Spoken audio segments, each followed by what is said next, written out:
Alrighty, guys. So welcome back to Old MTG, and this is the fifth podcast, I believe. Tim, is that correct? Sounds, yeah. All Five right. out of So, six. so we're bringing you tournament 55 and tournament 56 from Next Points, 2025. I'm with my friend Tim today, and we're going to discuss each deck individually, the pros and cons, and there isn't too many cons if they made the top 16 in all fairness, but there is ways of obviously improving the decks. And me and Tim are going to discuss them in some detail. But introduce yourself, mate. Yeah. Hey guys, how's it going? Hope y'all are having a good day. Looking forward to talking about some more X Points old school magic with you. I think a lot of people, Tim, have been saying that they're really enjoying the podcast. So it's really nice for people to be saying that. There's a few people on the Facebook page that wrote in the comment section saying thanks. I really appreciate the commentary and the rapport that me and you have between each other. So that's nice to hear as well. So that's good. Awesome. All right, mate. So enough of that. Anyway, let's get into the decks. I'm going to start off with Lion Did Bolt with a Darrellor Splash with Brandon. Let's have a look at this deck. Yeah, we moved on to September and October for this video. Next video will be November and December. But yeah, Brandon Eccles, Landed Bolt. This is September 2025. Here's his build, and he's got a black splash for these four cards. What do you think of this, Terry? I really like Darrellor. I think it's very, very strong. Uh, Obviously, you don't want to see too many of them, but when you're only playing four black spells by the looks of it in the main, it doesn't hurt you too much. Um, and if they deal with the first one, then you just play out the second one. Obviously, it does get harder to cast out your Darrellors and your Sokunars if you've got multiple Darrellors in play, but most of the time they have swords to plowshares and stuff like that to deal with the first couple. So, yeah, I can see why he's playing free in the main here and a Sokunar. I do like the Sokunar. I think it's a great creature. Swamp Walk gains your life when someone plays a black spell. So, yeah, it's pretty strong. I like obviously the rest is just pure line dip bolt here, but yeah, it's interesting that he's playing the free counter spell in the main because you don't normally see counter spell with uh, line dip. So, what do you think, mate? It is neat, yeah. Notice his 10 points. He's got Ancestral, Loa, and Time Walk for 10. Now the Ancestral is 6 points. So if you had Ancestral and Loa, you'd be at 9. You wouldn't be able to play Time Walk. Time Walk's got to be very good in this deck with all these efficient creatures, early eaters. So I wonder how you might run this deck now. Yeah, because obviously Ancestral Recall's now got up to 6 points. Do you drop something and keep the Ancestral in, or do you go into it in a different route? I'm not 100% sure. But Yeah. obviously, with all the dual lands, like land tax wouldn't be great in this deck. You need those dual lands. So, yeah, it's interesting. Yeah, in this meta, I almost think, since the meta has shifted, I think this deck was really cool for the 10 point when you could fit Loa, Time Walk, Ancestral.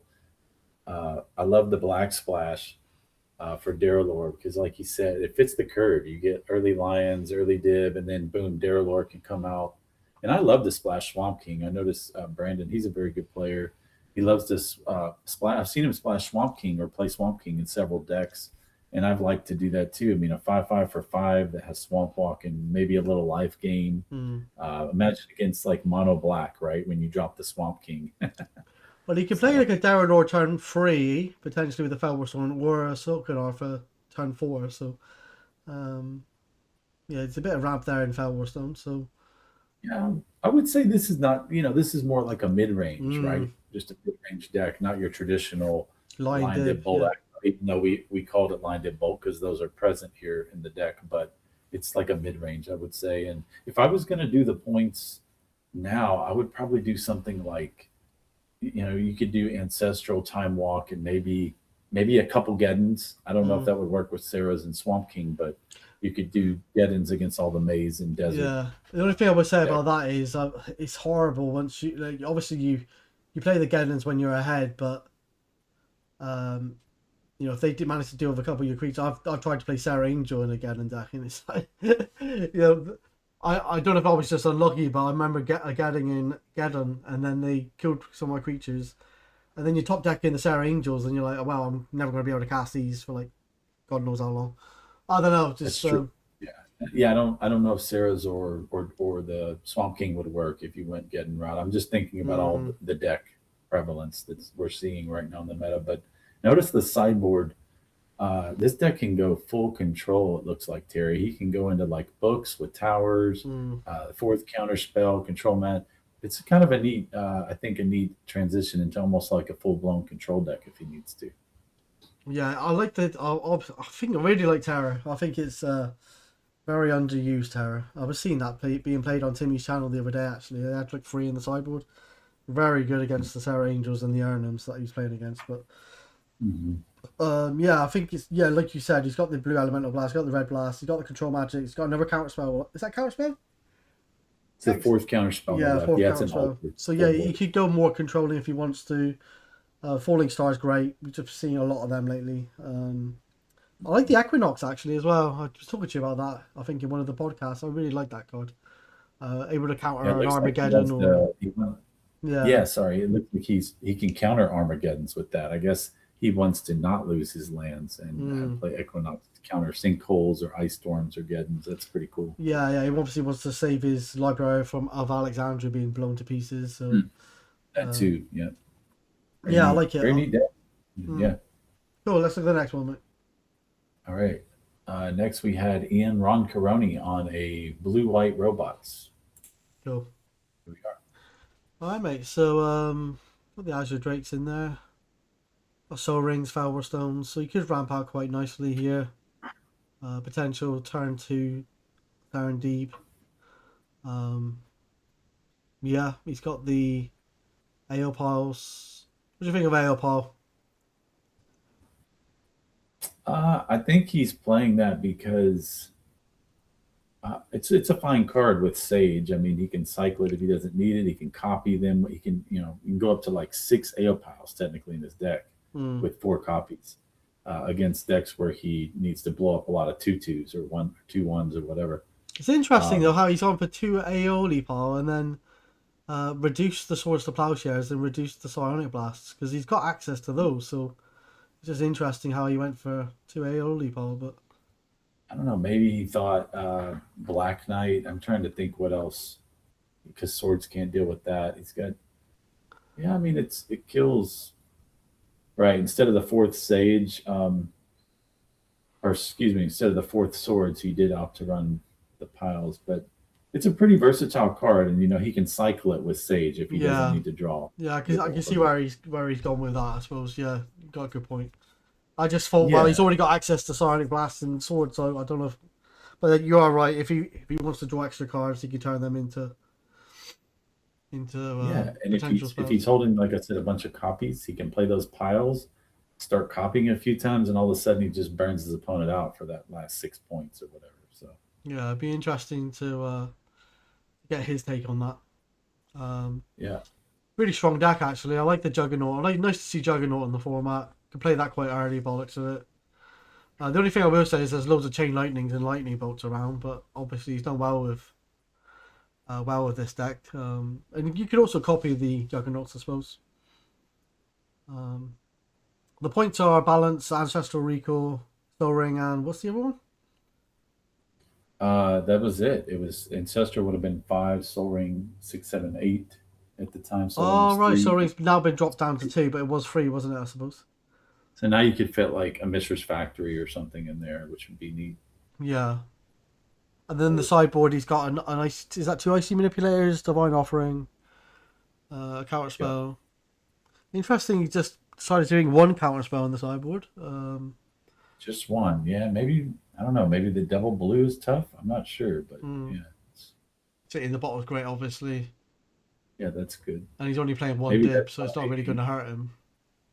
he's only playing one dip, and Hmm. with the 4 Brassmen, that's 5 Arabians. He's playing in 2 Desert. He's planning to possibly board in City in the Bottle against Ernums or other dibs if they have them. Yeah. So, Yeah, really sweet deck, mate. I like that a lot, actually. What do you think? There's anything that you could change, or? well, I just wanted to point out that I don't know about changing. he might think he wants Mishra's Factories more than the Ancestral, being that it got bumped up to 6 points. Mm, Might say, well, five, but now it's six, so maybe I would do Mishra's or something. But I just really like the Brassmen here with the Sages. Just a little early guy that can peck in, and do a little damage to get him in range for those strikes and yeah. the his flyers and the burnout, side blast. And because they just block, they block like all the little guys, the Savannah Lions, the Kurt Apes. Uh, I Yeah. like the Brass. I think that's cool. Yeah, I love that card. And also, just to point out, actually, he can play exactly the same points because Soul Ring's been dropped down to a point, whereas Mhm. Ancestral Recall's been up to point. So you can actually play exactly the same points cards. If Oh, you, that's true. You could do it the same way. Yeah, mm, good point. Yeah. yeah, So that was his robots cool. for September last year. Jason, Uh, Gwendolyn. yeah, we had Gwendolyn. We'll just call it Gwendolyn, and hopefully everybody knows what colors that is. With Jason, it does include white, I believe. It's everything but green is Gwendolyn. Yeah, Jason Kovacic. cool. Sweet deck. He's really been working hard on this archetype, right? Is it's his fourth draft, it looks like, Mm. 4.0. What do you think, mate? Yeah, it's obviously great creatures in the form of Hypnotic Spectre, Gwendolyn, Sedgetroll, Sarandeeps. Got the four bolts, three Earthquake, Disintegrate, four swords, two sinkos. So opted for two sinkos. Obviously, I suppose you don't need. Sometimes you don't need four. Maybe in mono black you need four because you're running out of like spells, I guess. But um, yeah, he's gone for two sinkhole because obviously he's got the strip mine and the chaos orb anyway. So that's basically four. I got two disenchant and ancestral recall by the looks of it. And I don't sure what the other cards are. Maybe a brain geyser and psionic blast or something behind that. I don't know. Looks like Geyser, two Cyblasts, and an Ancestral. Yeah. So that Geyser are 7 points plus Loa, but beneath that makes 10. Mm. Yeah, and obviously we discussed how a Blood Moon absolutely wrecked the deck, but I was playing against him recently, and I did have Blood Moon. He said, "Oh man, if you had Blood Moon, you'd absolutely wreck me." But I didn't actually draw the Blood Moon. But it was an interesting match. But really cool sideboard here. Actually, he has the free blue blast, the red blasts, free control magic, another earthquake, stone rain, two sinkhole. So he can go the sort of Ponza route if he wants to, and then he has the two disenchant as well. So really strong deck And then, actually. yeah, and the three Blue Blasts. So against the Blood Moon, after board, he can have four Disenchant and three Blue Blasts, which is like, and a Chaos Orb. He's got like 8 cards to deal with Blood Moon Yeah. after board. I think you try and Um, play Blood Moon whilst he was tapped out if you can, but obviously it not always works that way. But the Chaos Orb, like yeah, you said, it can always deal with the Blood Moon if need be. I think I remember playing. I played a lot against Jason. Really fun guy. I always enjoyed the games. But I think I remember one specific game. It could have been Gwendolyn 10.0 or 12.0. I don't know. It was some Mm. months later, and I kept bluffing that I was going to play a Blood Moon against him. This was like pre-board, so he just kept leaving that 2 mana like he had the Disenchant in hand. I didn't have the Blood Moon main deck. It was in, but it was just fun to at least bluff It was and funny. play I with was him. playing against him this month, and he was like, "Oh man, you've got it. I think you've got it." And then I had like 3 dib out, and I was like, he was on quite a lot of life, and then he was like, "Oh, I've just drawn a sword." So I was like, "Oh, okay, fair enough." So then I swing through the other 2 dibs, and he's like, "Oh man, I just drew another sword." So I was like, "What the hell?" And then and then the third turn he drew 3 swords in a row. I was like, "What the hell is the chance?" He was on top decking, but I was just like, it was just funny. We were having a bit of a laugh actually. He's quite a nice guy. So Yeah, and one thing about this deck, man, yeah, the mana is tricky, but as long as he draws the right colors, I love the mana curve. I love his early game. He's got basically the most powerful cards you could play in the format pretty much on every turn, arguably. Um, yeah, and I think Gwendolyn for 4 mana, 3/5. That makes you discard a card at random when you tap it. It's just amazing. I love that which card. card is that? Gwendolyn, really strong. Oh yeah, Gwendolyn. Yeah, random discard and hippie. So it's a pretty cool deck. Yeah, I like It's it. good to see him making the playoffs with that. Yeah, definitely. Next, we had I called this Troll Dreams because it's Max Widrig. I believe that's Felix Widrig's brother. Yeah, it is. Yeah, Uh, I've spoke to him. He's a nice guy. yeah, okay. I don't know if I've played Max. I've played Felix several times. I played Max three Maybe I have. times, to be fair. So, Okay. But here he is. You know, it's a Sedge Troll deck, so it's obviously black red. Sedge Troll, Underworld Dreams, triple black, and White Knight, double white. Uh, Mostly red, but yet triple black. No Lotus, no Dark Ritual. I haven't really counted the mana sources, but the colors and the mana costs look very interesting and peculiar to me. What do you think about this deck, Terry? yeah, normally he plays like, hmm, yeah, I could see him struggling with like double white here and triple black. Well, not so much triple black because he has the 4 bad lands, the 4 scrub lands, 3 cities, I guess. Yeah, there's a lot of mana combinations going on, I guess. But yeah, I mean, he seems to work for him. It worked for him against me as well. I think I did manage winning, but those couple of games, but it was very, very close. What I will say is normally he does play Windsor Change in the deck, which doesn't seem to be playing that here because obviously Windsor Change is great with Underworld Dreams. But yeah, I mean, obviously it's worked. He's in the top 16, so obviously he's made it work, hasn't he? I like the sideboards. You go the Millstone route if he wants to. Yeah, I mean, what do you think of the deck? It's very interesting to me. I think he's playing all these cards for specific reasons. Like, you know, the White Knight is going to be so efficient against certain matchups. The black decks. He's got the anti-control cards with the Dreams and the Black Vices, right? That's just going to punish control players. May not be great against aggro though. But against aggro, he's got Earthquakes and 8 bolts and fireballs and a Falling Star. So yeah, he seems to be good against control and aggro by the looks of it. He's got the disenchant as well. Either way, but it would be draw dependent, right? There's a lot of cards that wouldn't be great against aggro, and there's a lot of cards that wouldn't be great against control decks either. I don't think. I mean, one Earthquake or one Fireball could absolutely wreck. It can wreck aggro, right? If he draws the correct cards in the correct matchups, I think this deck could have real game. Yeah, it's very interesting. I'm looking at the mana base. 4, 8, 9, 10, 11, 12, 13, 17, 18. I'm counting 20 mana if I'm missing something, but with the Moxes as well, that's 22. Oh, I only counted 18 land. 18 land, is it? Oh, bloody hell. 4, 8, 12, 15, 18 land and 2 mocks. So it's, I mean, it is a kind of a low curve.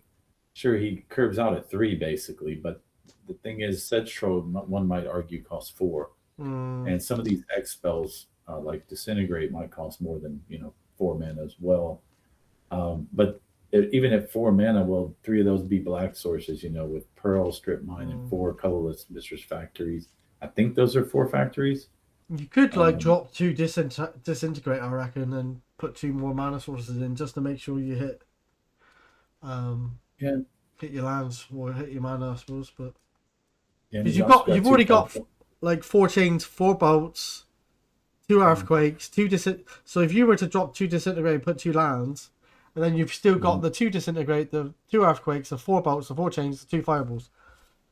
I think that's Falling Star. So yeah, I mean, he already Max already made playoffs with it, so it obviously did well.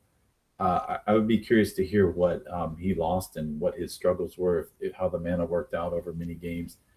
I would think drawing triple black early could be tough some games with 20 mana source and like 8 of them or 7 of them being non-black. But I'd be curious to know. But it's an interesting deck. I love mana bars, by the way. I think that's a great card. Yeah. All right, mate. We had another control, the old blue, black, red Nicholas Katrupi. Yep. He was funny once. I played against him. I think I told you actually. And he's like, "Do you know who I am?" And I'm like, I didn't know if he was like a YouTuber or some sort of like professional player. I don't know, but it was really funny. I was like, "Oh, should I know you?" But yeah. Anyway, I did really like his Dragon Ball Z altered Darador, so I was really impressed with it. That's cool. Yeah, I don't remember if that guy's name was Vegeta or what that dude's name was, but I remember watching it when I was a kid. So Yeah. Really sweet deck. The Daradors are awesome. The Sedge got one Mahamoti in there. 4 bolts to sit in the bottle. Yeah, it's just a very controlling build, isn't it? And then obviously he's able to. I think I played against him and I actually lost, but he managed to like mana drain something, and then he was able to play like Mahamoti and a Derador in one turn, and I was like, "Fuck, I can't beat this." It was absolutely mental. I was like, "Oh my god!" I forgot what he countered. I think it was like a Sarah Angel or something with mana drain, and then he just pumped out 2 of those creatures. I was like, "Oh, I guess I lost." yeah, I think it's this is a neat deck. We've seen these control builds pop up a lot. It's usually what Frederick MTG, who's done really well. Even there was a couple other guys. I'm sorry, I forget his name. Oliver Carlson, I believe, and of course Lucas. Yeah, Lucas done well with this, uh, but yeah, I I've just never like to seen see so many control. Daradors in the deck though. This is the first time I've seen 4 Darador in this type of build. It's interesting. Yeah, I just think it's neat to see Tutor, Ancestral, in the same deck. That's a good deck that can actually play Tutor and Ancestral. I think that's so. His points are Ancestral, Tutor, Mana Drain, and the one Factory, which you could even play like one Recall if you wanted, and then really do some some Ancestral shenanigans. Mm. So I think it's kind of a neat control deck with the main deck sitting in the bottles. Pretty sweet too. So the 4 Gloom in the sideboard against those white aggro decks. 2 Falling Star to deal with aggressive creature decks. Got another Control Magic. Another City in the bottom. He's already got 2 City in the bottom on the main, so. Um, but I suppose with loads of decks playing City of Wrath and Sarah and Deeps, and that'll do a lot of work, to be fair. Even Yeah, Card Apes. strong deck. Yeah. Pretty cool deck. Cool. You have all the duels.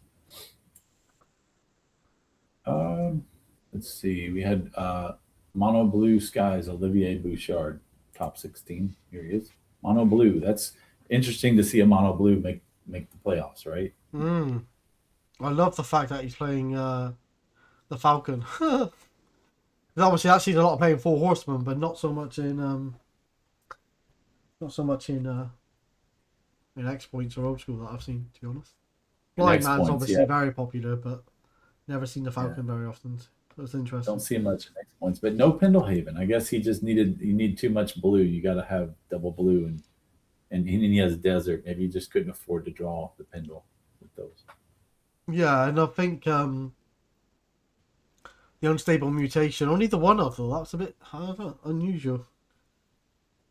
Because Yeah, if you're going to maybe be it's dropping just the Flying Men and things like that, I don't know, I thought you, and the Falcons, I thought you would want to play more Unstables, but yeah, maybe it's a little situational depending on the matchups and if they're not tapped out, uh, you it could be a if 2 they're for 1. tapped out. Yeah, you know what I mean. You could sneak it in against a bolt, but not against swords. They're always going to 2 for 1 you if they got the swords. So maybe he just wants to try to get in there against certain matchups where he can. They're all flyers, to be fair, though, most all his creatures are flyers, which is very, very hard to deal with. Got the free control magics, which are amazing. And a lot more people are playing them in the main deck now. I'm noticing a trend here this playoffs here September of last year, Terry.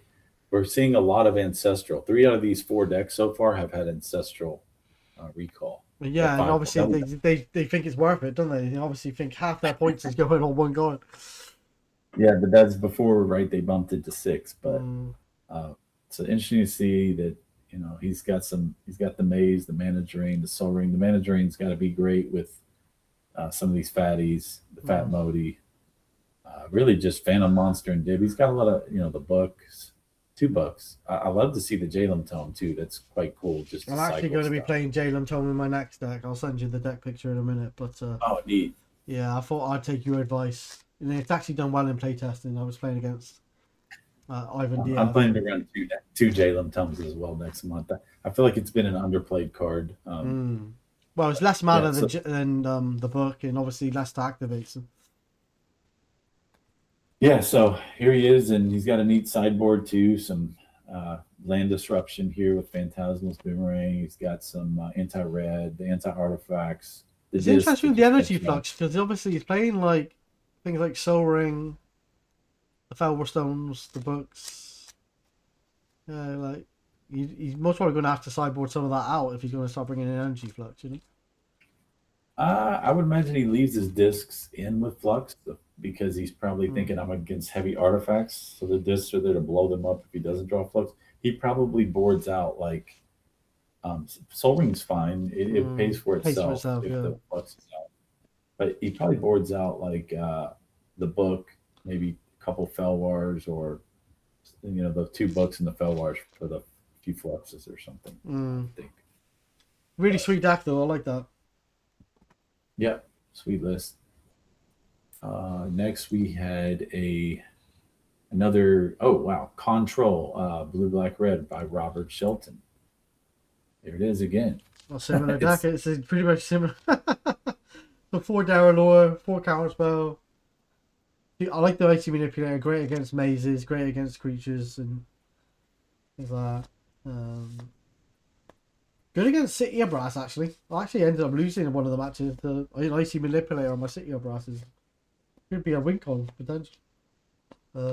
That's true. Yeah, with a little bit of burn here. Yeah. He's got a really sweet list. Only 2 control magics this one, but he's actually gone for more card draw in the form of Brain Geyser and Ancestral Recall. And a Recall, and a Mana Drain, so he's Instead of Tutor, he just went for Brain Geyser Recall over the Demonic Tutor. and he's got a book in there as well, so got lots of card draw. Mm-hmm. Yeah. This deck just does what it does, right? The main deck Earthquake's pretty cool. I'm not sure if the other list here had. I don't think this had Quakes, but he had Disintegrate instead. I prefer Earthquake if I'm honest with you, because against aggro decks, Earthquake's so good. Even like doing it for like 1 damage to everything, you can absolutely wipe out like Lion Dip boat decks. It's like, obviously without the dip, but you know. Yeah. Nice job, Robert Shelton. Yeah, well done, mate. I'm gonna have to try that control deck one of these days. It seems pretty good. Okay, so then we also had where are we at here? William? Big Red, Big Red, William Kirkwood. Sissy had a white splash. Yeah, he's splashing 4 Plateaus, a Pearl, a Lotus, some Felwars just to play disenchants in the board. I can't fault him for that, right? Copper Red is a real thing. Yeah, definitely. Like, yeah, if they play that against you, then very difficult to win. I suppose you can win with like artifacts, but he hasn't gone that route, has he? He's gone more of the creature / burn route instead. I like the 3/6 powerhouse for 3 mana. Hard to deal with. Yeah. This Big Red deck, we've seen this several times already this year. 2025 making the playoffs. I think it was Michael Scheffenecker. There was probably another 1 or 2 players playing it. It's like personal mana flare, right? With Gauntlet of Chaos. You got to be mono red to really exploit the Gauntlet of Chaos.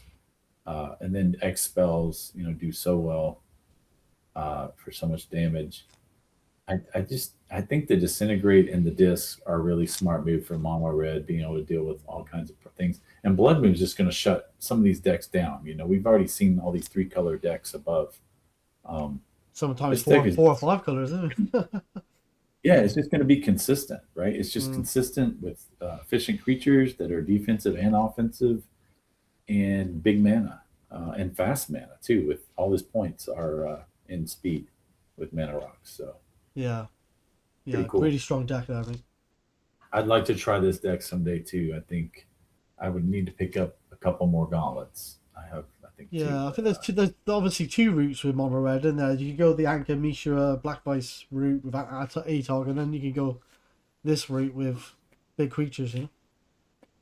Yeah, it looks fun. Looks really fun and consistent, right? So Definitely, mate. let's see. Next we had. Now we're into Andreas. the top eight. Our buddy Andreas Dusha Cool. from uh, maybe it's Dutcha. Andreas Dusha from Dead Guy L. Cool. Excellent. Um, this is not your traditional Dead Guy L. That's just because it's like white black with a blue splash. But what would you call this? That's what I labeled it. But it's Yeah, there's interesting. no like normally see like hypnotic specters and things like that, I guess, but um, I would say it's more like mono white with just a splash of black and blue. But it's an interesting deck because he's got the Abyss, which obviously survives, or his White Knights and Orders survive against the Black Knight. Sorry, the Abyss. Sorry. Then you got the Triskelions and the creatures that survive to the Abyss. The Abyss is really strong, obviously. Mhm. Um, I like the J statues. They're like a little bit. They're very hard to deal with actually, being 6 toughness. Um, I think I misnamed this deck from Andreas. I think this would have been better named like Abyss Knights, right? hmm. Yeah, yeah. The art Abyss Knights. I Yeah. think that people have tried this quite a lot recently, haven't they? Abyss Knights, and they've had a lot of It's success it's with it. it's grown in popularity. Yeah, I don't remember many people playing it. Um, Maybe Brandon Eccles played it in one. I think I want to say Brandon Eccles played it in one. Uh, I'm not sure who played it first, but it's starting to catch on at this point. Yeah, it's Yeah, starting to grow. very strong deck, mate. I like it a lot, actually. Yeah, Yeah, interesting. He's got the Ocean Soldier and all these artifact creatures. He's got a 5 drop with the Clockwork Avian and a couple of Jade statues. This deck could run.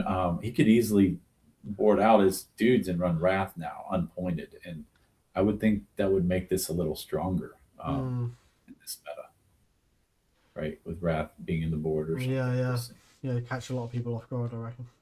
Interesting deck. Very interesting deck. Yeah. Yeah, nice.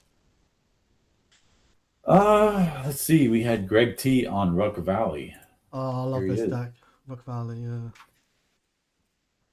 Yeah, something like Rob Hackney was playing something like this as well, and he did pretty well with it. I love the Mhm. disharmony. Yeah, I really love that card. Yeah. Diamond Valley's good. Got the wall in there as well. How big's that wall? Underneath the That's the disharmony. Wall of Stone, the 0/8. He's got Wall of Yeah. Heat, Wall of, I want to say it's Wall of Earth. Those are like 0/6, 0/5 or something. Uh, and and the Wall of Stone, 0/8. Like he's got 8, 9 walls. What this gets really weird though if his opponents are playing like the deck, right? Like Felix, so they're not playing aggro. Yeah, yeah, Blue yeah, skies, right? They only have like flyers or something. yeah. Because the actual win cons are what? Tucci, 4 Rook Eggs, And 3, burn. but yeah, 3 Bolts, Inferno, and 2 Earthquake. But yeah, if he goes against low to the ground decks like traditional aggro decks, this deck would be fun. I think it would be fun to like he could just toy with some of those decks with this board. Imagine like gaining 8 life from a bloody Diamond Valley activation. You're like, yeah, just gain 8 life. Right. Like, oh damn! Now he's on 28 or whatever. You know what I mean? It's yeah, yeah. He's got It's mana like, oh, around you're there as gonna well. Like you got force, you're Soul Ring gonna and Moxes, so yeah, a lot of acceleration just to pump out his dudes faster. Uh, I don't know. I guess he could have played like a wheel. I don't know what else you would use your points on in this, but yeah, makes it's a fun deck by the looks of it. If you just get play against like creature decks the whole group stage, you'd be just laughing, sat behind your 0/8 walls. You know? yeah, man. Oh, this is fun looking. And imagine losing to Wall of Heat, Wall of Stone, and Wall of Earth. And he's got the disharmony with the Diamond Valleys. Like, and he made playoffs with this. This is what I think. This should have got some spice votes, possibly along with Andreas was pretty spicy, but this is spicy. Yeah, I mean that's definitely this should be the space winner. I don't know who won it that month, but He may have won. If I'm thinking he might have won. I don't know. I'm sure he was on the poll for votes. yeah, I was gonna say Jesus. I need to start doing that. I need to start voting space now because I don't normally do that, but I'm gonna start doing that. Anyway, that's a fun looking deck Mm. against aggro matchup. Pretty cool. Or any burn deck for that matter. Here's the deck by Joel Capelli. Bloody hell. It's not Felix for a change. Yeah, so I don't know if he's playing Felix's list exactly, but it looks very similar to me. I see the Meek Stones only one main, one sideboard. Like that seems different. I don't know. What do you think? What jumps out at you, Terry? Where's his points, Andy? He's got points in Wrath, Uh, Moat. Abyss, Moat, Regrowth, Wrath, Mazes, Oh, yeah. and Low, Oh, right. Okay. Okay. and Recall. So, Three. yeah, it's a very similar deck, isn't it? He's obviously got 6 counter spells in Power Sync, 4 counter spell blast. He's got the 4 swords, the 4 disenchant, divine offering. Very, very similar. Very, very similar to Felix's Mm-hmm. deck, isn't it? I can't Yeah. really. What do you think of Only one. disintegrate over Yeah. fireball? Because fireball could be used on multiple threats, and whereas disintegrate can't. Do you think there's? I prefer fireball, if I'm honest, over disintegrate. If I'm playing control, anyway. If I'm playing this type of deck, Mm-hmm. because you might need to like fireball 2 Savannah lines if you're getting beaten down before every turn. Yeah, we know what this deck does. We've been seeing it all year, and it's we're starting to see it grow in popularity. So Joel Capelli's playing it as well. Yeah. Nice, making top 8, Joel. Um, Next, we had a line dip bolt, Lucas Glavin, but this one is more of a Sarah Yep. focused line dip bolt. 4 Sarahs, less lions, less dibs. Here it is. Kind of Yeah. more mid, more of like a mid range line dip Yeah. bolt. This is more of a mid range, isn't it? I love the bolts. I love the fireballs. I've seen Lucas I think I watched one of the matches where he was able to fireball for like 8 damage in one turn. It's Wow. pretty sweet. Yeah, like that's like someone nearly half someone's life total. So, um, yeah, I think this is a really strong deck, mate. Interesting. He's only gone for 2 Serendib. But it is a mid range deck. It's not an aggro deck like you said. So, only gone for the two Savannah lines as well. So it really does identify that he's not aggro at all. He's more mid range because those Javelineers, he's prioritizing them over the Savannah lines. Mm-hmm. More control. Yeah. And also as well, like what I was using with my Pink Weenie deck recently was using the Javelineer token and a chain or a boat to kill a Sarah Angel. So you're turning those boats into like psionic blasts. Right. Or kill a Darylor or Sengi or whatever. Yeah, Or bulk your another dib. yeah, Yeah, that's exactly pretty right. important. Yeah. Really solid deck actually, and Solid I like the build. maze as well. He can go either way with this, and that's what's interesting. He can be like an aggro deck with vices out of the board. He can still try to get the little guys down the first couple turns, black vice, burn them out, finish with big guys. Um, or he can just be straight up control deck. Yeah, I love So the free control magic in the sideboard as well. mhm. Nice deck, Lucas. He's always doing well in these. Here's top 4. We had Ben Murphin on what I said. I I've been dubbing this mono green aggro MGA, um, but this has the red splash. But I say Me and mono green. Ben talk a lot on Discord at the moment. Actually, me and Ben. He Oh, cool. I played against him with my Pink Weenie deck. He said he wants a rematch, so I said you're welcome to have a rematch anytime. He loves it. But yeah, really cool deck. Yeah, I like the emerald. That emerald dragonfly is it? Yeah. And it gets first strike, doesn't it? So first strike, if you boat Mhm. something, it's pretty cool. You giant growth it maybe. I don't know if he got free giant growth in there. Um, just going that flying route rather than relying on ground attacks. Um, I like the ice storms. Deals with mazes or deserts. Deserts could really hurt this deck unless he's got a Pendlehaven. Mhm. Um, I love the Tranquility in the sideboard. The Pixies are good. The Dervish obviously great against mono black or any type of black splash deck. Pyrotechnics is good. Pyrotechnics doesn't see a lot of play in this format, but I still think it's very good. Uh, you know, I Yep. don't know how you feel about it, but I love Pyrotechnics. Solid. Yep. So it's pretty much just your mono green base deck with but some of the best red cards. We're seeing more red splash with the green aggro lately. It seems people must have gotten more taigas, and they're incorporating their red cards But now. what I will say is I played against someone who had a fog recently in their green red deck. Hmm. So that, you know, maybe people start splashing fog, but it did catch me off guard. That's clever. Okay, so let's see. Next deck we had Black Red Troll Aggro. Troll Disco, Matthew Wood. You like a bit of black red troll, don't you? Yep. Very strong deck. It's playing the 4 disc though. Four disc and four oi Uthin Troll. Yeah. Like And a fork. you see this deck sometimes not playing so many discs, but this was his name, sorry? Matt. Uthin Troll, oi. No. I mean, who was the players? Was it Matt? Was it? Yeah, this is Matthew Wood. Oh, Matthew Wood. Yeah. So Matthew Wood's gone for the 4 disc route, which is more traditional, I guess. And he's also got the what's the 1 mana creature called? 0/1 regenerate black fly. The Will-o'-the-Wisp. Will-o'-the-Wisp. You got them in there as well, so it obviously works great with the discs. Did you play Will-o'-the-Wisp in your deck? I did with disc. I think I ran 2 or 3 disc though, but yeah, the Will-o'-the-Wisp was actually very good. Surprising. Yeah. It's a defensive card. I mean, in select matchups, it's very good.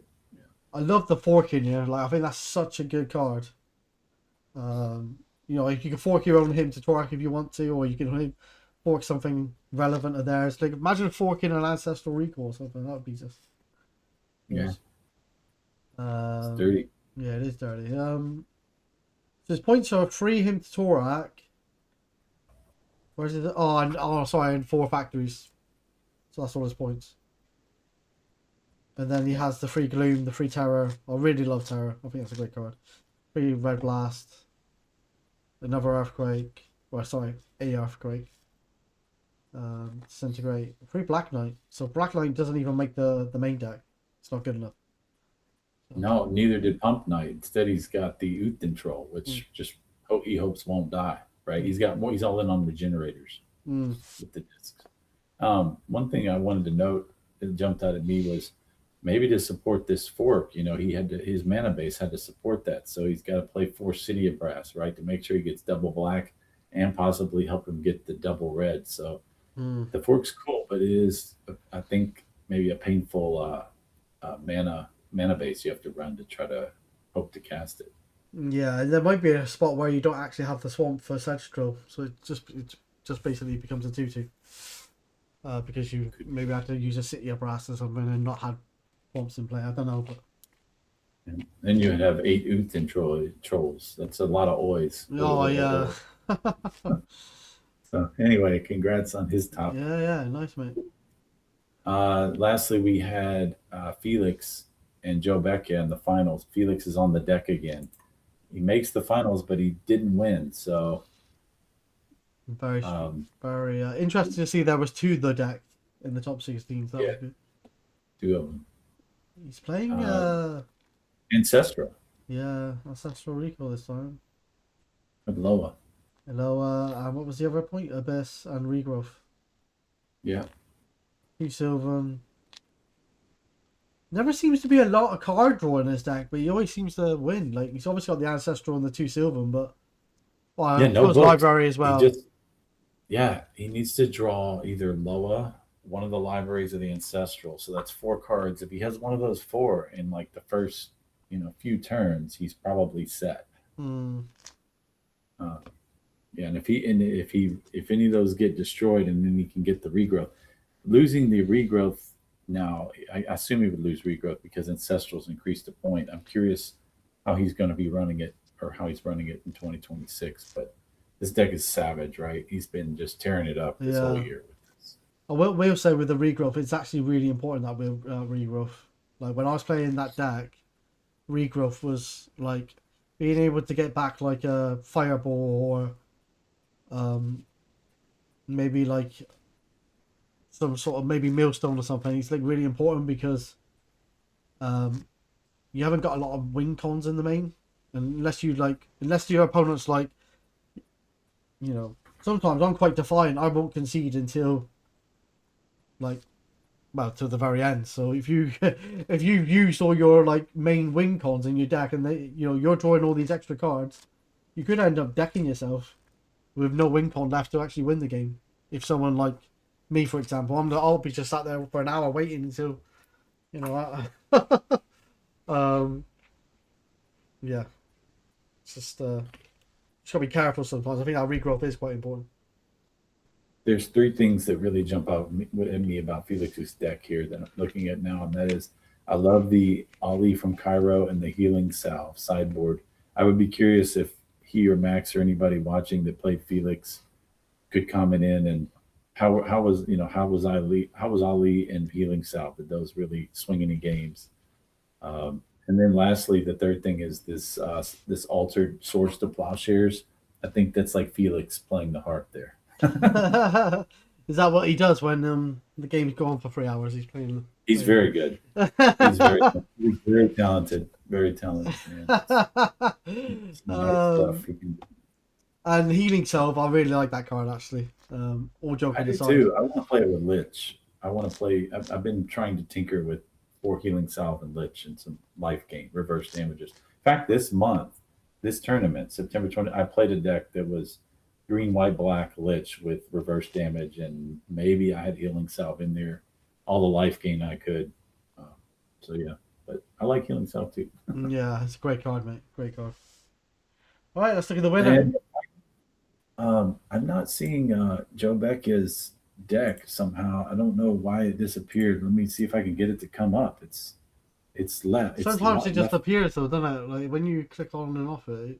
Yeah, I don't know why, but it was man. I wish I could show it. But Joe Becca, it's this Excel spreadsheet. But he played blue white skies aggro, and it's just disappeared on me. I apologize for that. Maybe we could edit it in at the end if you want. Yeah. No worries, mate. No worries.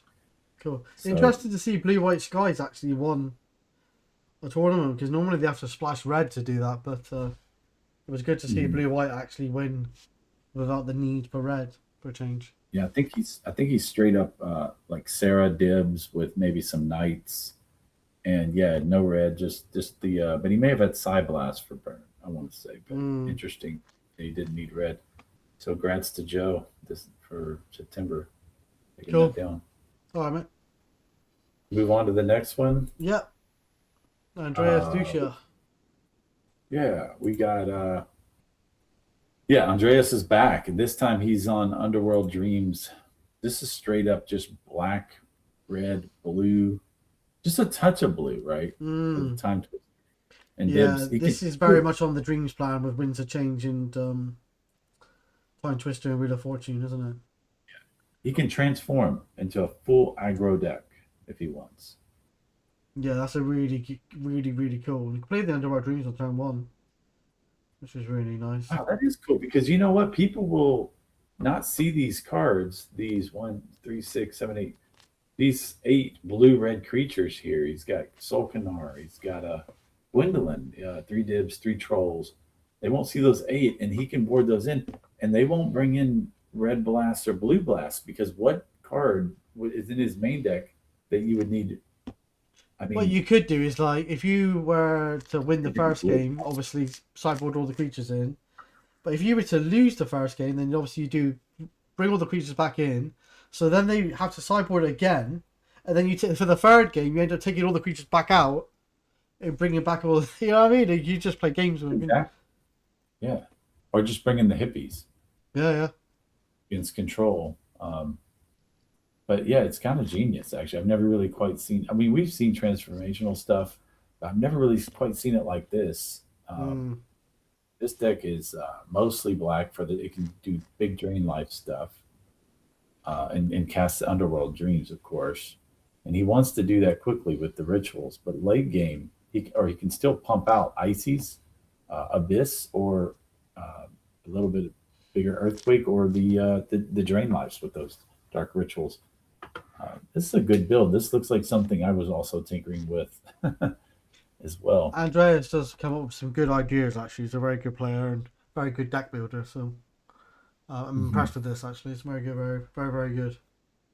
But I don't see that anyone would board in red elemental blast, right, to stop blue spells because they probably won't see the time twister, and you won't see any other blue.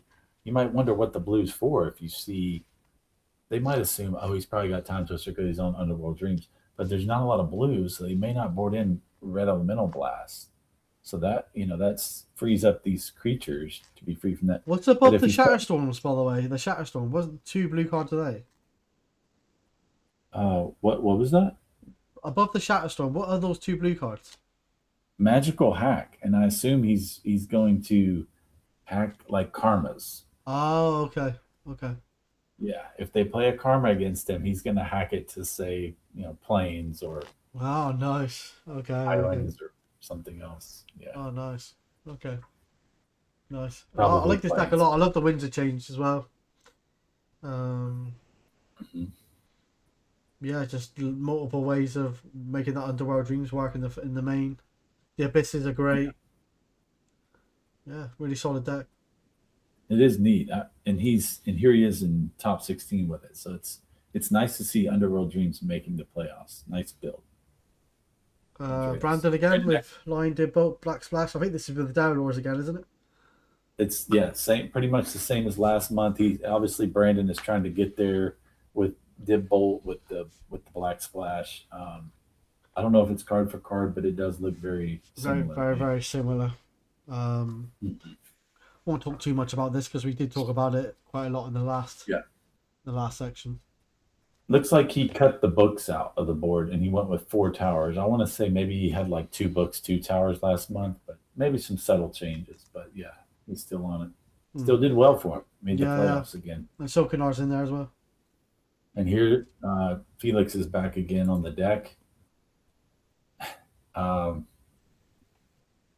I don't, I don't see many changes from last month. Actually, No, I don't either. What's there that he is. artifact next to Millstone though? Yeah, At the a bottom. curse rack. Oh, Ah, he put a curse rack in the board. That's cool. yeah, that is cool. Yeah, I like that. That's the only change I think he's actually made here. And this is a card I was thinking of to be good against Loa decks. If you're playing against another deck, another control deck with Loa, all you can draw is like a strip mine or a chaos orb for some of these people. They're not a lot of mark running sinkhole or stone rain in these decks. So this is another answer, and that's a pretty cool answer. Yeah, very, very cool, mate. Yeah, Cool. yeah. So it's about the only change. Oh, Frederick, Lion Frederick, Did Bolt. hey, Frederick is not playing. You remember what Frederick was playing all year? Grixis Control. Yeah, he was on the control, yeah, Mm. and now he's on Lion Did Bolt. Here he is, and he's still in the playoffs with a different deck. Wow. I think I've only played the Frederick once, but yeah, he's a very, very good player. And Lion Did Bolt is just really, really strong. It's interesting to see Falling Star in the main again, even though you're playing a Lion Did Bolt deck, but you got lots of creature decks. Also, it taps down the creatures, which is actually quite important. I Mhm. mean, if they got a load of blockers, say they're like 4/4s or whatever, you can still get in for damage if you tap down the creatures. Obviously, got a hit with the Falling Star, but yeah.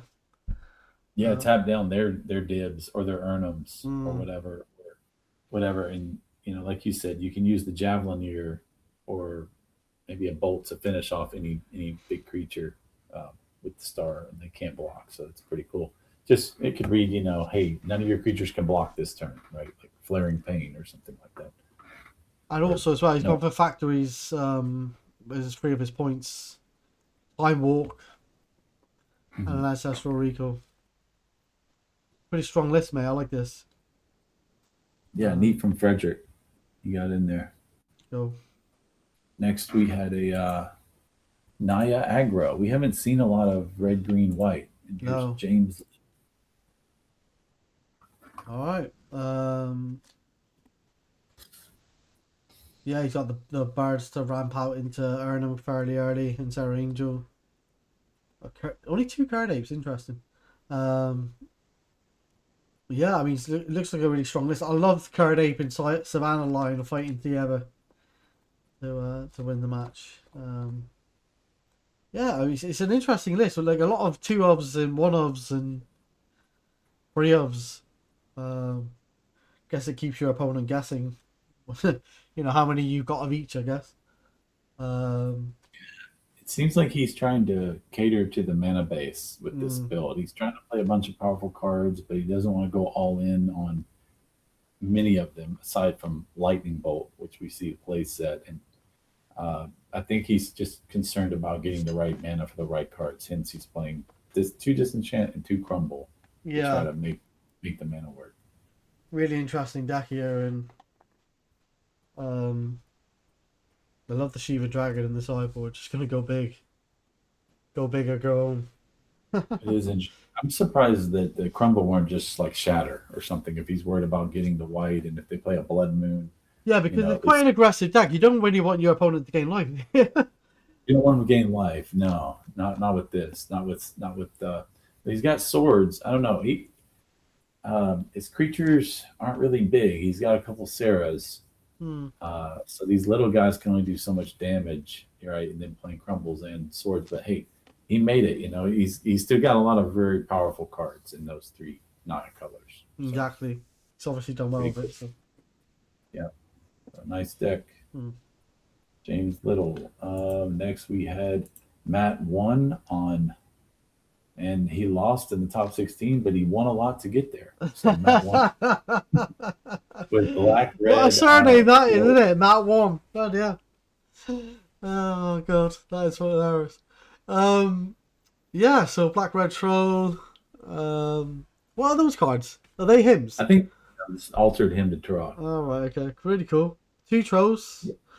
Sorry, 2 discs. Sorry, instead of the 4 like we saw previously in another deck. I love the Shiva Dragon in there. Mm-hmm. 6 mana though. Bloody hell, I can imagine that being quite hard to cast, but obviously he's made the top 16, so he's obviously made it work. Yeah, like a really strong with the mocks. You're able to play like turn 1 him or turn 1 order, which is pretty strong. Or you could potentially play a turn 3 Juzum with a mock. So, to the points of the mocks, the Intothorax. So, just a really strong list. What do you think? Because obviously you played this deck quite a lot. It's not going to go away anytime soon, unless this is not going away. It's Is there anything that you would change in it? Because obviously he's playing 4 bolted, but he's also playing 1 chain. So yeah, it's just the 5th bolt. He probably didn't want to play a lot of chains because he doesn't want to get chained back and take the damage, I would think, with this type of deck. yeah, and he's actually gone for 3 shatter.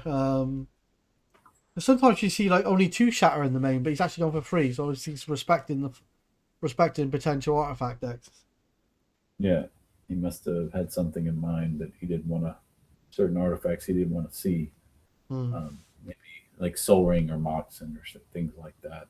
It's interesting to see he's got the 3 Blood Moon in the sideboard, so he's obviously playing a few more basics here to sort of survive the Blood Moon if he does cast it, which is interesting. Yeah, I don't really like Urborg with Blood Moon. I just like a basic swamp there, but this deck is pretty nasty. Just does what it does, right? Oh yeah, there is an Arborg there. I didn't see that. Sorry, I thought it was a 4 city, but no, yeah, you're right. That's interesting. All right, mate. Cool. Let's look at the next one. Mono Black by our friend, yours truly, Terry PhD Hutchings. Let's have a look. There you are, mate. That's when I actually make top 16. So I been 4 and 2 in the last 3 tournaments and still not making it. So it's pretty crazy. But yeah, so I ended up playing Rich Shea with this deck. The deck's really strong. What I will say is I would have liked to have had some Underworld Dreams, but I didn't actually own any. I only owned the F&M promo ones. So I would have had 2 Underworld Dreams in the sideboard. Really strong, like potentially on turn 2 you could play a Dark Ritual and double Intothorax or Intothorax and Sinkhole, or you can play two Black Knights or a Black Knight in an order. The only thing I will say is against certain decks, this did struggle against aggressive decks because you haven't got a lot of removal. You've only got an Aelpire. You need 3 mana to play the Aelpire and sack it. You don't really want to be using a Dark Ritual to do that unless you're playing like against a turn 1 hippie or something.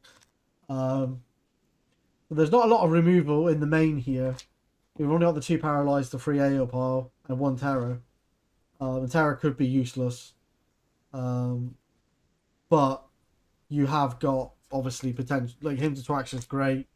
Like I said to you, turn 2, you can play Dark Ritual. Turn 1, obviously, you can play the hippie with Dark Ritual. You can play a turn 2 Derrilor, which is really strong. Obviously, it does make all your black spells cost more. The deserts were actually really good. And a lot of people said, "Oh, did that affect your mana base?" But it didn't affect me too much, actually. To be fair, so yeah, no paralyze in the sideboard, 2 drain life. What I will say is I could have done with another drain life in the main.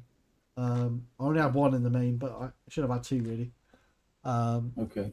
And the 3 terror were great in the sideboard because having 4 terror in the main deck after sideboard, and when you know you're not playing against a black deck or an artifact deck, is really good.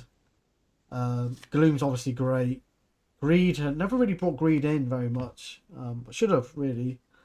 But if you're going to do that, you're going to need to bring in those drain lives to obviously gain life to make Greed better. The 3 discs were fantastic actually. And the Gilgovian Silex, I didn't bring that in very much, but if I was playing against like Rob Hackney's Tron deck or something, I would have definitely brought that in because that would have actually wrecked his deck. But I didn't actually play against any decks really that ran lots of antiquities cards, unfortunately. But I can imagine it being good against certain matchups. So that was my take on it. Take it on it anyway, Tim. What do you think?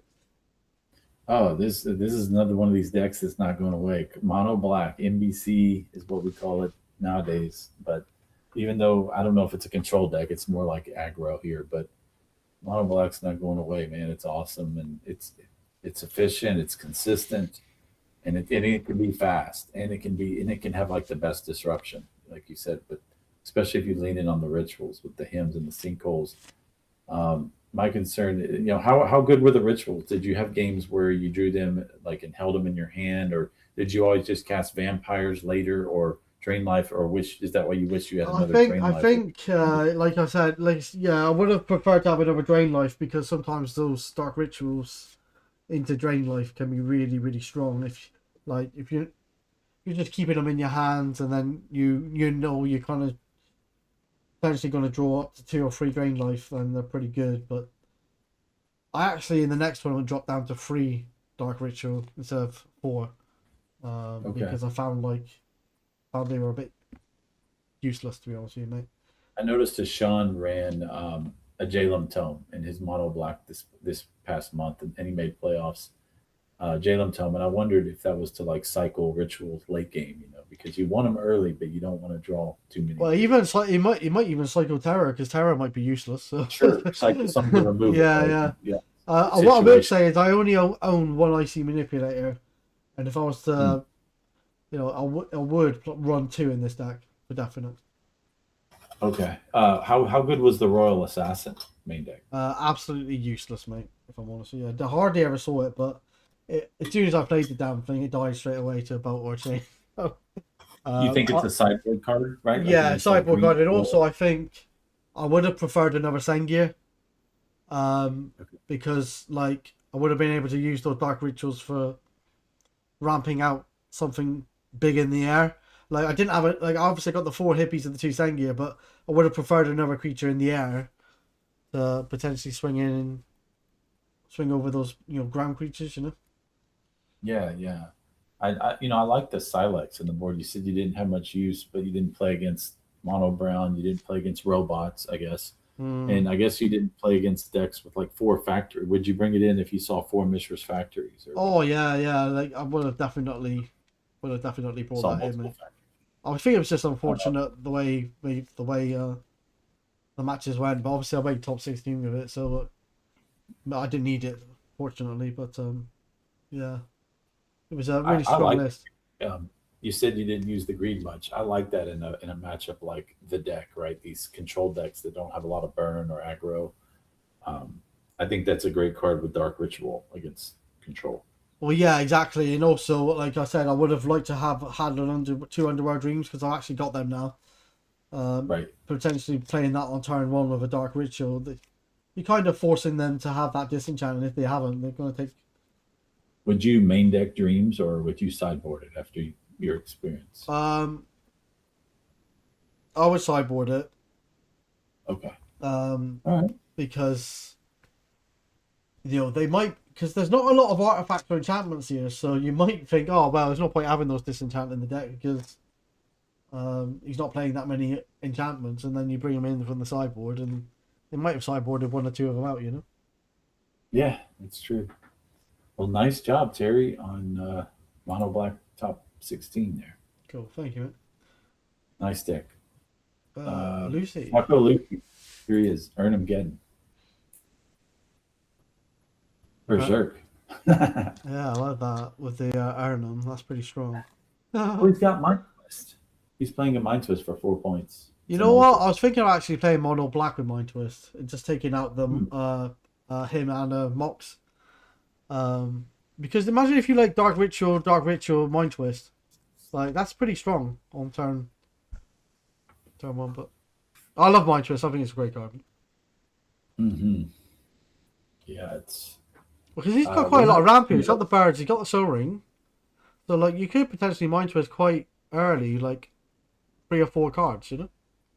Yeah, I wonder if Mind Twist is overpointed. I mean, I could be wrong on this, but we're just not seeing it played a lot at 4 points. If you remember, Loa was pointed at 4, and we didn't see much Loa played at all the year before this, 2020, and then they changed it in 2025 to 3, and we've seen Loa now played quite a bit. So that 1 point does matter, just like Ancestral. They upped it to 6 this year, and we've seen not as much play as we were seeing last year in 2025 with all these Ancestral. I wonder if Mind Twist, what would happen if it was moved down to 3? Because it's not. Maybe people just don't want to see it played that much at 3, right? Because I know there's a lot of tournaments that like play Gentleman's Rules, and you're not allowed to play Lower, and you're not allowed to play Mind Twist. But I don't know, like it's part of the game, and I want to see all the cards he play. Yeah, I don't think it's going to change just because nobody likes to get mind twisted, though. I don't think it'll change, but I'm just pointing out that at 4 points, it's really not seeing much play. But he obviously did well here with his Soul Ring, Bird Elf, Mana Dorks, and Geddon. Is that another Geddon next to the 2 Geddons? Yeah, it looks like an altered Geddon. Yeah, so. Interesting. He has 2 Talon Tomes. What do you think those are about? Don't know. Just I suppose if he's drawing too many lands, he can filter out the lands. I suppose. I don't know if you'd run 2 though. Maybe just 1. Maybe I don't know. But I don't know. I'm thinking it's to filter his Mana Dorks. Yeah, he has maybe not just land, but if you count the 4 elves, 4 birds with all the mana, that's probably a lot of mana to support the Geddons. And yeah, it helps him. I would think not to get flooded. But yeah, that's interesting. I like that. I like Jalen Tom, and we both discussed this last time. That it's a really good card. So yeah, here's something that's really jumping out at me, Terry. The sideboard Taco Lucy has 2 Circle Protection Blue. What do you think about that? Was there a lot of blue roaming around? I don't know. I mean, I don't know who he's testing with, but there's been dibs. There's dibs. We did see a mono blue skies last month. Joe Vecchio won with blue-white skies. Maybe he thought it's prevalent enough, to just prevent the dibs or something. I actually think Circular Protection white would be better against like line dib, bolt, and white aggro, but I don't know. They obviously be interested to see how well it did for him out the sideboard. To be honest, it'd be interesting. But yeah, it's fascinating to me that he has 1 cop black, 1 cop red, but Circle Protection blue. No, we got 2 of those. So, maybe he didn't have the other 2, and he thought, "Wow, I'm just gonna put another one in." I'm not knocking you, Lucy, but I would be curious to know what the logic there, what was going on, why you thought you got to double down on the cop blue. But nice deck, nice job making the playoffs, brother. Here's another Blue White Skies aggro by our friend. We're getting to know him quite well, Terry. Theodore. Nice. Theodore MTG. Blue White Skies. I wonder if this is like Joe Becchia's list that won last month that I didn't have a Yeah, photo yeah. for. Nice to see Blue White make the. Oh, he's playing Preacher. He's playing three of them. Preacher with 3 Diamond Valley. I want to say that this is probably unique. He's doing something different Well, with this that one. deserves some sort of spice, surely. Oh, I love that. I love Yeah, that. that's awesome. That's awesome. Yeah, and the Mahamoti as well. Like, what the hell, man? Oh, bloody hell. That's actually a really cool deck. And he's 3 got mana 2 rock. recall, 1 mana drain, time twister, time walk, and brain geyser. Bloody hell, that's a lot of pointed cards in one deck, isn't it? 6. Yeah. Bloody hell. I love his City He of had Brass no as well. The altered ones, they're pretty cool. he had no acceleration, he's just playing a few mana rocks. So he sacrificed like Soul Rings and Moxen to run all these other powerful, you know, exploits and card advantage cards. So I used to play a lot of Blue White Miracles in Legacy, and I love to see just Blue White on its own. it's a Do powerful well, color combination. We know that. Yeah. I love that. Really nice. So neat deck, neat Preacher, Diamond Valley, Blue White I love the control. Zelda altered cards in the sideboard as well. What are they? You know what? I looked at that and I couldn't tell, Yeah, but yeah. I love that it's though. cool neat stuff. Yeah, they're really cool. Yeah. All right. So we had let's see, Lion Dead Bolt, Lucas Lucas Glavin. Glavin again. He's in the top 8 again with this is straight up Bolt. Remember last month he had 4 Sarahs in the deck, right? But now he's got 12 bolt with the 4 side blast, the 4 bolt, the 4 chain, 4 dibs, 4 orders, 4 savannah. No room for White Knight. He's just literally. Oh, actually, if you look Oh, close, sorry, I he's know got that 1 White Knight actually. Yeah. Yeah. one White Knight, 3 Light Beer. I tell you what though, with so many deserts running around, I actually prefer the White Knights these days. Because, I those understand. deserts just absolutely wreck you, you know what I mean? I'm Yeah. really like scared of those deserts, mate. I'm just like, well, I prioritize the one toughness sometimes. hmm Yeah, really strong. I like the factories as well. 2 disintegrate. I know you said disintegrate kills the sedge troll quite nicely, but I don't know. I just like fireball. I don't know why. I don't know. What do you think the benefit of running disintegrate over fireballs? It depends on the deck, but for this build specifically, he has 1 card that kills a Sedge Troll, and Sedge Troll blocks up 12 of his dudes, plus his factories. Actually, Sedge Troll blocks 16 of his dudes till the cows come home. So he's got 1 swords for it main deck, so that's why he's running. Okay, fair enough. Awesome. I just think maybe it's better in this deck than maybe like an actual natural control deck. Because like someone like Felix wants to like potentially like fireball a couple creatures, doesn't he? Whereas Felix's disintegrate. deck, yeah, he just Yeah, wants to kill as much as he can. yeah.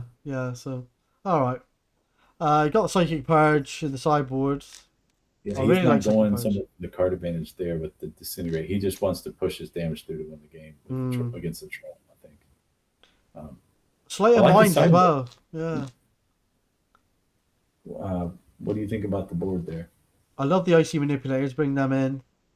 But he's not actually running a lot of artifacts or enchantments. He's not running no artifacts and enchantments except from factories. So, they might potentially sideboard some of that out.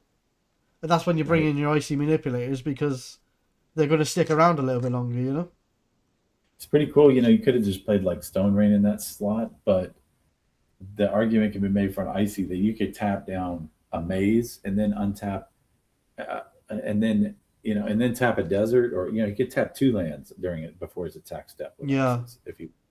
I love the Psychic Purge as well because that's actually good against like aggro decks, but also good against those him decks. Dealing 5 damage, a quarter of someone's life total.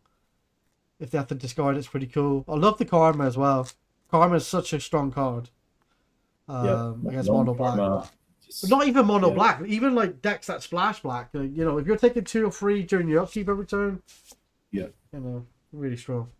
2 damage is a lot every turn. 1 damage is even playable from like an Underworld Dreams. If they're just drawing 1 a turn, it's playable. But if they're taking 2 or more, it's busted. And he doesn't need to draw multiple karmas. He just needs 1 to I finish remember him. playing 7-point singleton and someone dropped that against me. I was playing mono black and I had like 4 swamps in play. I'm like, this ain't gonna go well. Yeah. They're not going to be able to kill the karma a lot of times, so you don't need like a bunch of them. No. No, I think it's really strong. Yeah, if you're playing just mono black on its own, the only thing that can deal with it is a chaos orb. So, you know. Mm-hmm. Yeah, if I'm a black mage, I don't know if you played Lucas in this playoff, but if I'm playing mono black him against this deck, and he has 12 bolts, and then he boards into 2 purges as well and a karma, it's like, how's black going to beat that? You know, it's like maybe even Ices against his pro white dudes or something. You'd have to try and get lucky with like a hint to Torak and just rip it from their hand, but you know, you have to get very lucky. What do you think the sleight of mind is for, or the artifact blast? Well, he can give his pro black creatures protection against something else, couldn't he? He could. They could block, or they could go like they try and bolt it or whatever. They could give it pro red. Yeah, I wonder if it's just for like circle protections or something. Yeah, it might be. Disenchant. Well, there's a lot of flexibility to it, isn't there? You know what I mean?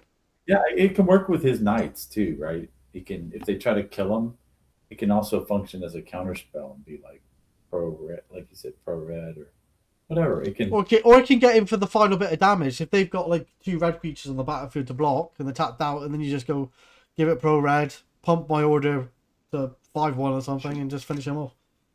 Yeah, it could be unique in its usage. I think the blast. I don't know what he's. I'm curious what Lucas would do, but maybe he's thinking I want to stop city in a bottle so they can't take my dibs out of the air. My city's a brass. Yeah, and I suppose like having, you know, you only need to have 1 mana open, but then disintegrate. Yeah, it does stop the 17s from getting blown. I mean, I was playing against Jason and he blew up both my dips with City in the bottle, so having access to artifact blast before it actually lands is pretty strong. Another good build from Lucas. Yeah, very nice. We got just a few decks left. Matthew Harper. Matthew Harper. Yeah, here he is. He's What I will say about Matthew is I felt really sorry for him this month. He actually went 5-1 and didn't qualify for the top 16 too. 5-1 and some 4 and 2s from other groups got in over him. That's absolutely crazy, man. That's absolutely crazy. Great player.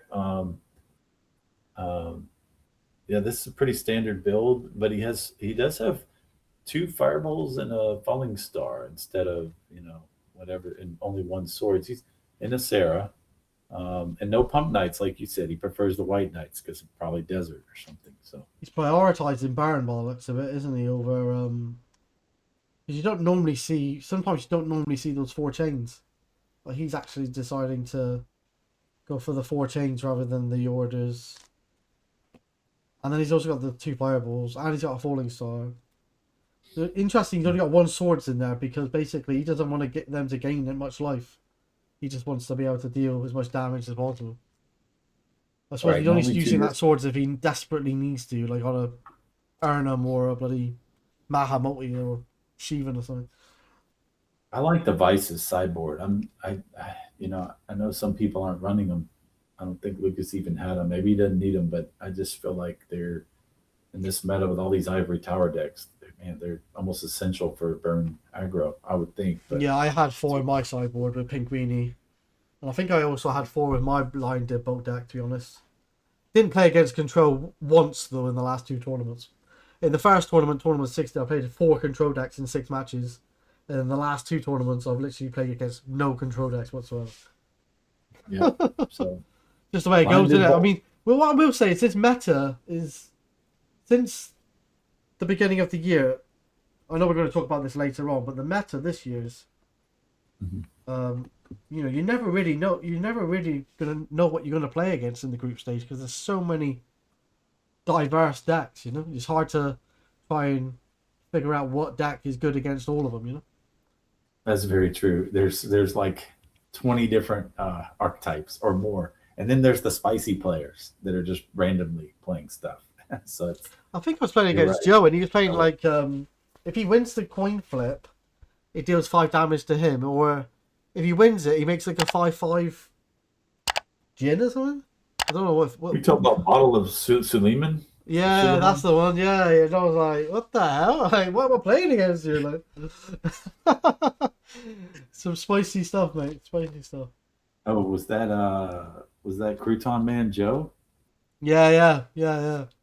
Really interesting. Really Did he get interesting, you mate. with it? Did he Uh, get you with the 5/5? he actually made a 5/5 with it, mate. I couldn't believe Did he it. win the game? He didn't win. No, I managed to Oh, go too the wide, 5/5. but it was funny. It was funny. I was like thinking to myself, well, I can't, like, I just needed to finish the game, so I attacked, and he was like, well, let's see if it deals 5 damage to me because he was on 5 life. And he ended up making a 5/5 out of it. What the fuck? Funny, mate. It was funny. I want to play that deck in Four Horsemen or something spicy where I can play spicy decks and have a chance to win. Yeah, yeah, Uh, yeah. It's pretty it's cool, mate. fun card. I don't think I could win X points with Bottle of Suleiman, but uh, fun card. Yeah, it was, Fun mate. card when I was 13, 14 years old. I had some fun times trying to, man, biting your tongue, flipping that coin, just hoping you get that 5/5 out of that forecast across bottle. Before their Shivan comes out or whatever, Mahamodi, two or three turns later. So anyway, that was uh, that was Matthew Harper's line dib. Rob We're almost to the top Hackney. four. Nice. Rob Hagney, yep. Hagney, what's he on? It looks like a tax edge, right? Yeah, yeah. I love the Windsor change. I actually played this in tournament 61. Really, really strong. He's playing the Iron Claw Orcs. I actually played the White Knights over Iron Claw Orcs, but he's yeah, really, really cool deck. I like the Anka Mishra actually. I love the Ankh in here, but I'm very disappointed in Rob that his Ankhs are not autographed. Yeah, Just kidding. Of course. yeah. Everything else seems to be autographed, doesn't it? He's got a nice collection. I'm kidding. He's got an amazing collection and all these autograph cards. Look at that. Teeden Orb Altar, the Christopher Rush bolts signed in silver. Yeah. Rob is just, he's balling on so he's sitting on a nice little Really nice stash there. collection there actually, and Yeah, beautiful he's deck. actually really. I love it with the 4 black voice as well. Um, yeah, really strong deck.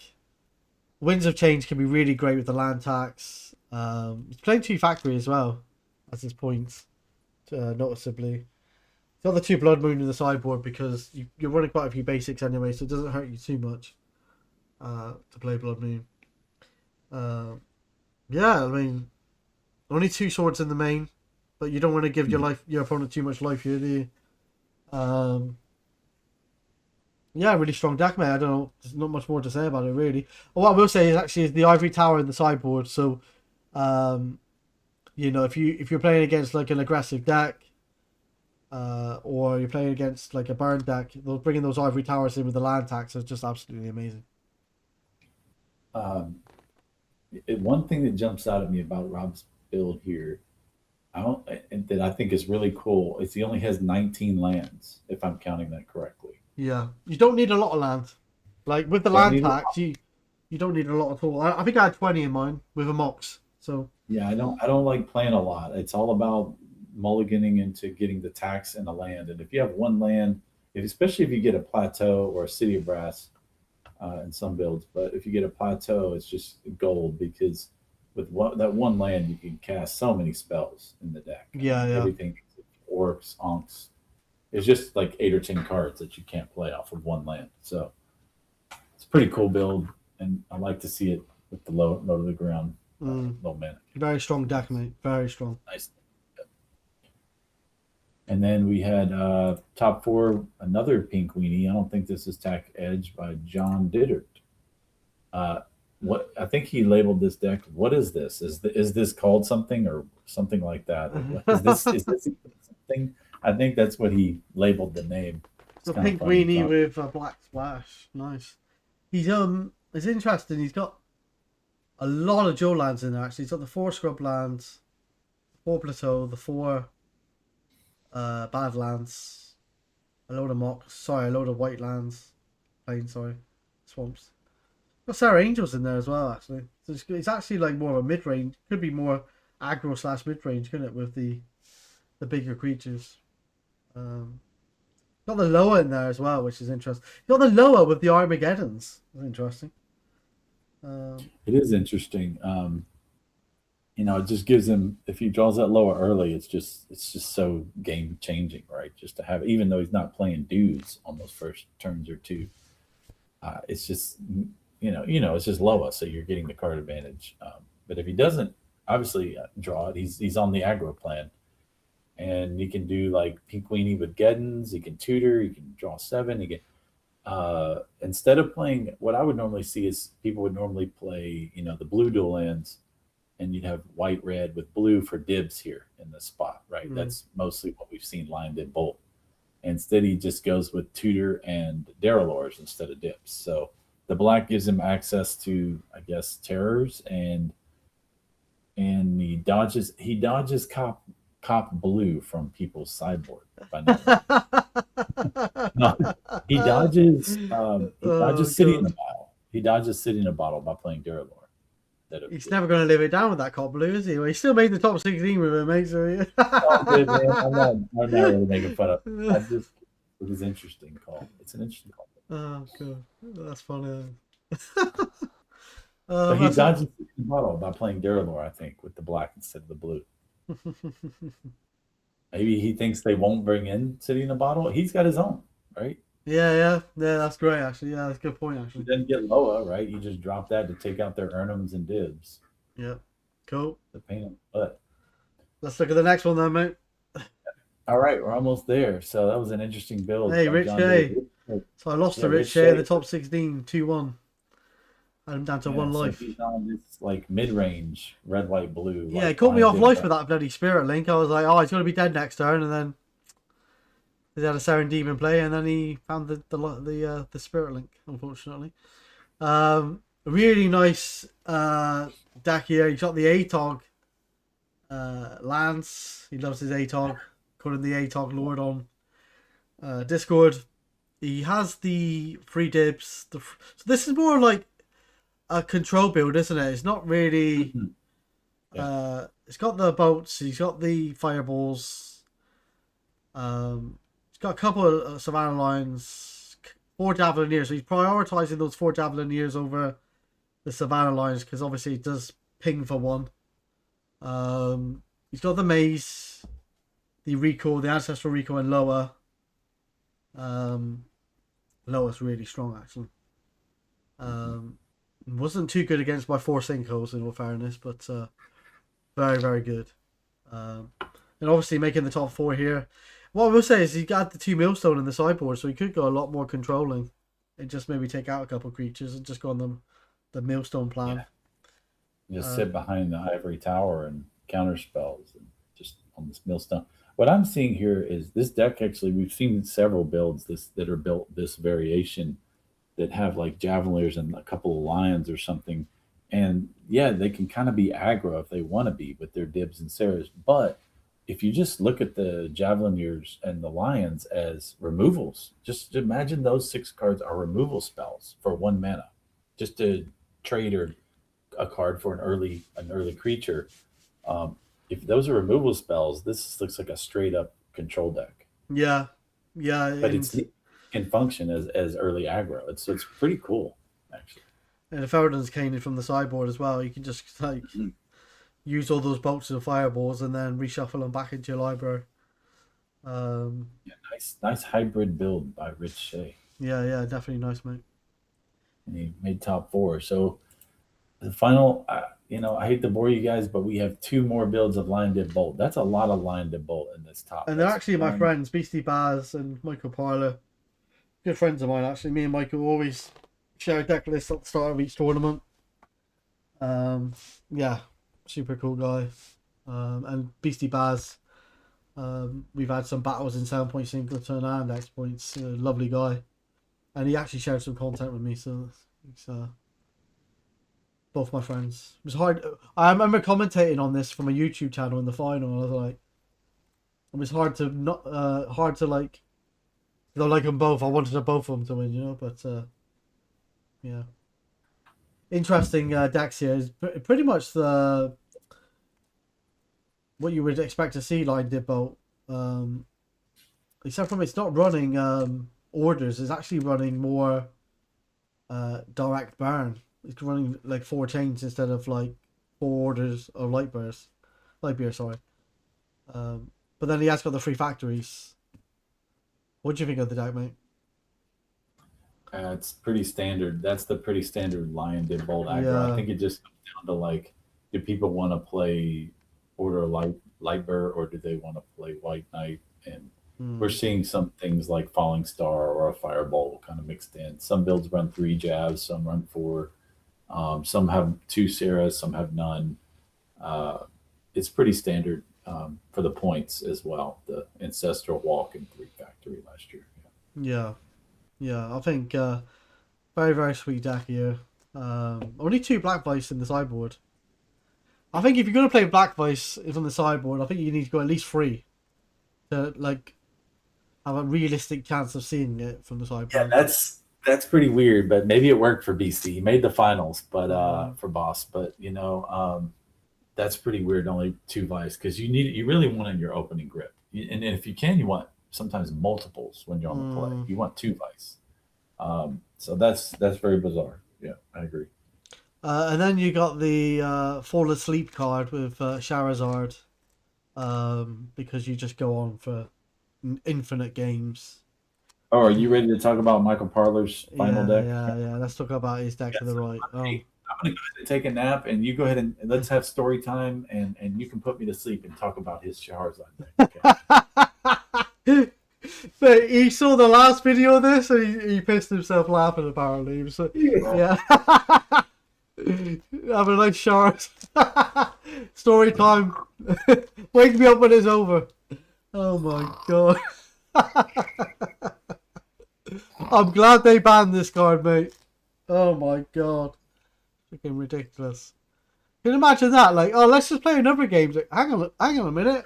Like, can you imagine if you got like a dinner date to go to, you're like telling your partner, hang on, I'm in the 7th game here. Just give me a second. I think it's great that he got in there with especially with Time Twister, because he shuffles all these Charizards back in. Let's just do it all over again. Yeah, that's brutal. That is brutal. Oh my god! I want to know in the comments if Michael Parler watches this video or one of his opponents. I want to know what their longest match session was. Did they have to continue multiple times? Oh god! Oh my dear.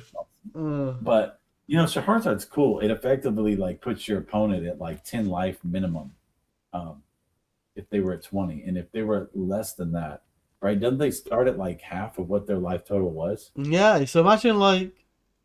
Yeah. So like just a couple of burn spells, and they're just dead. Crazy, isn't it? It's brutal.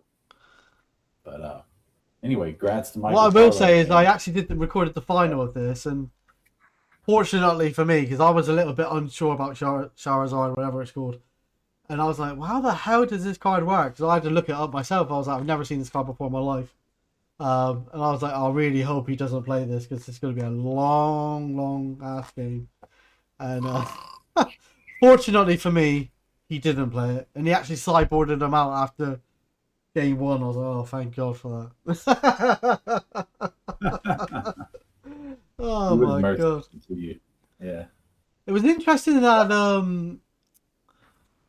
that Michael won the final because he had less. I think he had less removal than Beastie Baz did, like in terms of creature removal, and less burn. Because if you have a look at it, if you play Charizard against Beastie Baz's deck, well, he's got 4 Chain, 4 Bolt, 4 Psionic Blast. So like. The chances of your opponent's got more of a chance of burning him out than he has of burning Beastie Baz out. So I think that's why he sideboarded them out in the end, because he was actually, I could end up dying before my opponent. Yeah, he's got the 3rd and 4th side blast in his sideboard. Parler does, and you're right. Main deck he does have less burn, but yeah, he had to fit the story times in the deck, so you got to cut something to fit those 4 Shahars on. Yeah. What story time? I love it, mate. I love it. Oh, I Yeah, love it. congrats to Boss though, Boss for making the finals, and congrats to Michael for taking down another X points. And Yeah. Michael's a great player, nice guy. Yeah, excellent. So we have a look at this tournament 55 final picture. If you can maybe go on the Facebook page quickly. yeah, you can look on the Facebook from X points number 56. You want me to get it up and then I'll share it on the Oh, screen. 55. I sure. Yeah, if you want to do it. Yeah, Or I'll have a look do you at want to just sign off and maybe you could share it in the comments or just check it on later or how do you want to do it? let me Actually, I could probably just pull yeah, this up. yeah, have a look, mate, if you can. Just be interesting Uh, to see what actually won tournament 55, you know? okay. We obviously Yeah, talked you through want what it looked like, but here we are. 56. No, it's Well, it 55, takes wasn't it? you may need to it's 56 here. Oh, 55. I'm sorry. Yeah. I'm sorry. You may need to chat for a minute while I try to Yeah, find that's it. all right. So, just want to say thanks for everyone that's tuned in over the last couple of podcasts. I really do appreciate it, and yeah, long may it continue. Really, me and Tim are having a lot of fun making these videos. And once the 2025 season is over, we're actually going to be looking month by month at the other tournaments, which is going to be pretty cool. Obviously, the videos won't be as long, but we'll do tournament 60, tournament 61, tournament 62. It'll be a little bit less work than Tim, wouldn't it? We won't have to do two tournaments at a time. We can only do one, which would be give you a little bit more free time. I really do appreciate you doing this here, mate. Oh, my pleasure. I've enjoyed it. It's been fun, and thanks for letting me come on the old NTG channel and shoot the breeze and talk about some fun Magic decks with you guys. Yeah, Appreciate it. I really appreciate it, mate. So this is the blue-white list, and it's just purely blue-white, and I was really happy to see this do well. Um, there's no picture of the sideboard here, which is really interesting.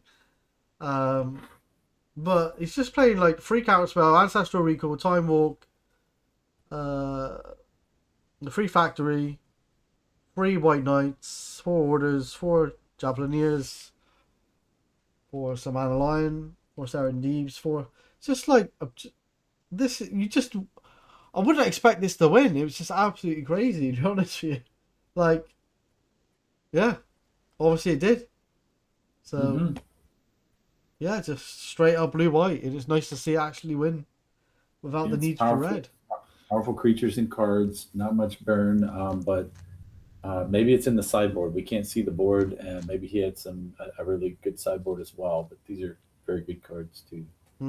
Yeah, it's nice to see it, mate, and I appreciate you looking that up. Sure. So, all right, guys. So that is the end of this video, this podcast, and hope you enjoyed it. And do you want to say goodbye, Tim? Have a good night, everybody. See you next time. All right. Well, thank you for tuning in, guys, and we'll see you in the next podcast. Don't forget to give the video a like if you like it, and obviously subscribe to see the next one. You take care, guys. Bye bye. Now, if you like the work that I do and the videos that I provide, think about subscribing to the channel and have a great day. You take care, guys. Bye bye.